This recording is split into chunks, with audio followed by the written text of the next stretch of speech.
તો ખ્યાતિ હોસ્પિટલના એક બાદ એક કાંડ સામે આવી રહ્યા છે અને બે દર્દીના મોત થયા પછી જે ભૂતકાળમાં અન્ય દર્દીઓએ સારવાર કરાવી હતી તેઓ પણ સામે આવી રહ્યા છે અને તેઓ તેમની આપવીતી વ્યથા વણવી રહ્યા છે। ખ્યાતિ હોસ્પિટલમાં બે દર્દીના મોત બાદ વધુ એક વિગતો આવી। મહેસાણામાં જિલ્લા આરોગ્ય વિભાગની તપાસમાં સામે આવ્યું કે બોરીસરના બે દર્દીના મોત ઉપરાંત વિનાયકપુરા, વાઘરોડા, ખાવડ ગામના એક દર્દીના ખ્યાતિ હોસ્પિટલમાં સારવાર બાદ મોત થયાનું સામે આવ્યું છે। कुल અત્યાર સુધીમાં 5 દર્દીના મોત થયાના આંકડા સામે આવ્યા છે। મહેસાણાના કડી તાલુકામાં ખ્યાતિ હોસ્પિટલે 9 ગામમાં કેમ્પ કર્યા હોવાની પણ વિગતો સામે આવી છે।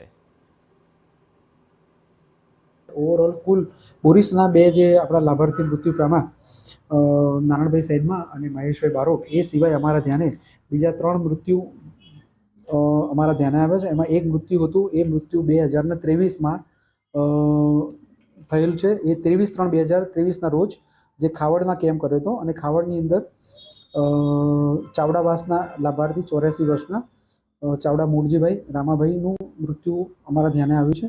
તે સિવાય બાકીનું જે એક મૃત્યુ છે વાદરોડા ગામનું છે।